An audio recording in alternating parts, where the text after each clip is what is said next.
तर तुम्ही नोंदणी आता केलेली आहे. काल खरं तर तुमच्या पक्षाचे सगळे उर्वरित नगरसेवक आले, मात्र त्यावेळेस तुम्ही नव्हता. तुम्ही मधल्या वेळेत कुठे होता? नारायणरावच्या घरी गेल्यानंतर काय चर्चा झालेली आहे? आत्ताच काय नेमकी भूमिका? लोकशाही खाली घे. बघा, मी काल देवदर्शनाला गेले होते. माझा नवस होता आणि आम्हाला कालच्या मीटिंगचं परवा रात्री उशिरा मेसेज आला होता, त्याच्यामुळे मला कल्पना नव्हती. तोपर्यंत मी देवदर्शनाला निघून गेले होते. पण ज्यावेळेस मला ही बातमी कळाली, आम्ही मिलिंद नार्वेकरांच्या संपर्कामध्ये होतो. त्यांना सांगितलं असं असं आहे, आम्ही येतो. पण जेव्हा मीडियामध्ये ही बातमी अशा पद्धतीने जेव्हा फ्लो झाली, तेव्हा आम्हाला वरून आदेश आले की तुम्ही तुमचे मोबाईल स्विच ऑफ करा, तुम्हाला ट्रेस केलं जाईल, तुम्ही जोपर्यंत आमच्यापर्यंत येत नाही कुणाशी काहीही बोलू नका. म्हणून मी त्यांचा आदेश. कोणत्या देवाच्या पाया पडायला गेले होते? तुळजापूर. पक्षाच्या आदेशानुसार तुम्ही फोन बंद केला होता? हो. कारण की बघा कसं असतं, तुम्हाला माहिती, विरोधक पण आमच्या मागे असतात. आम्ही कुठे गेलोय, काय गेलोय, आमच्या सुरक्षितेसाठी हा निर्णय घेतला गेला होता. ह्याच्या मागे काहीही प्लीज तुम्ही कृपा करून गैरसमज पसरू नका. आणि तुमच्यापर्यंत ही बातमी आली पण होती न्यूज मध्ये की आम्ही त्यांच्या संपर्कामध्ये आहोत.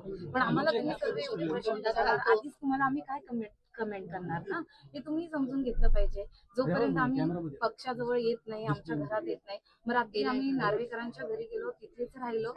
मग आम्हाला अजूनही मोबाईल ऑन करायची परमिशन भेटलेली नाहीये. आता माझी कोकण भवनामध्ये सही झाली आहे. आता मी संपर्कात आहे.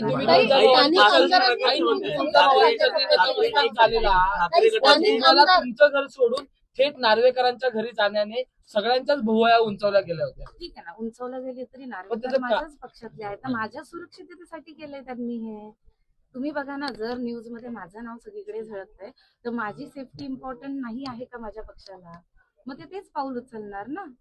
स्थानिक आमदारांनी तुमच्याशी संपर्क साधण्याचा प्रयत्न केला? बिलकुल नाही, हे सगळे अफवा आहेत. बघा, आपण जिंकून आलोय तर विरोधकांना काहीतरी संधी हवीच असते आपलं नाव बदनाम करायला.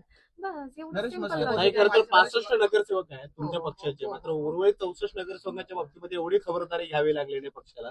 तुमच्या बाबतीत ती खबरदारी जास्त घ्यावी लागली असं वाटतं? मला नाही असं वाटत. बघा, सगळेच इम्पॉर्टंट असतात पक्षाला, मी एकटीच नाही.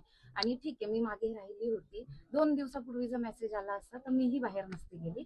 अचानक मेसेज आला गेला, त्याच्यामुळे हा प्रॉब्लेम झाला, जो पक्षाने समजून घेतला. त्यांना आमच्यावरती विश्वास आहे, मग आम्हाला बाकी कोणाला. पण मधल्या काळात तुम्हाला दुसऱ्या कुठल्या पक्षाकडून संपर्क झाला होता का, किंवा तशा काही एवढी खबरदारी जर घ्यावी लागते तर तशा काही दबाव घ्यावी लागते? आणि ह्याच कारणासाठी माझा फोन स्विच ऑफ करण्याचे मला आदेश होते. खरं तर तुम्ही खूप शेवटच्या क्षणी तुम्ही या शिवसेनेमध्ये दाखल झाल्या आणि त्याच्यानंतर तुम्ही त्या ठिकाणाहून निवडणूक लढवून, त्यामुळे अनेक प्रश्न उपस्थित केले जातात. कारण ह्याच्या मागे माझा इतिहासच आहे. मी 3 वर्ष शिंदे सेनेतूनच काम केलेलं आहे, पण युतीच्या सरकारामुळे सीट बीजेपीला रिझर्व्ह झाली आणि मी सुद्धा 9 महिने मेहनत घेतली होती.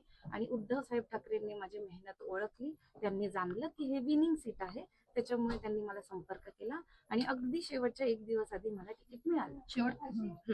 फॉर्म भरायची जी लास्ट डेट होती त्याच्या शेवटपर्यंत उद्धव ठाकरे यांच्यासोबत जाणार नाहीये. बघा, एक गोष्ट सांगते, मी काल जरी नाही आले तरी आपल्याकडे 1 महिना अवकाश असतो इथे येऊन प्रोसिजर पूर्ण करायला.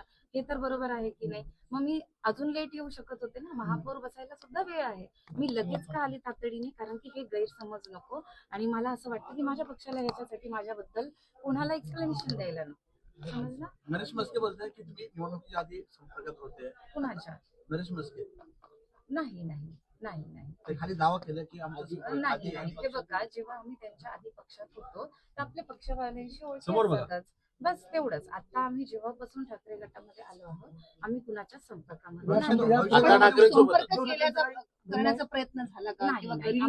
आम्हाला मोबाईलच स्विच ऑफ करून टाकायला लावला तर आमच्याशी कोण संपर्क करू शकणार? कारण की अशी माहिती मिळत होती की तुम्हाला स्थानिक आमदारांनी येऊन तुमच्या घरी भेट दे. बघा, माहिती काय तुम्हाला भेटली मला माहिती नाही, पण मी प्रत्यक्षात तुम्हाला बोलते आहे. मी माझं प्रत्यक्षात सांगते आहे. तुमच्या विकासाच्या मुद्द्यासाठी जर जायची वेळ आली तर प्रभागासाठी किंवा विकासाच्या मुद्द्यावर जायला आवडेल? मला हे बघा, मला असं वाटतं माझा पक्ष ज्यांनी मला उभं केलं आहे, ज्यांच्यामुळे मला सक्सेस भेटलाय, ते खंबीर आहे. चला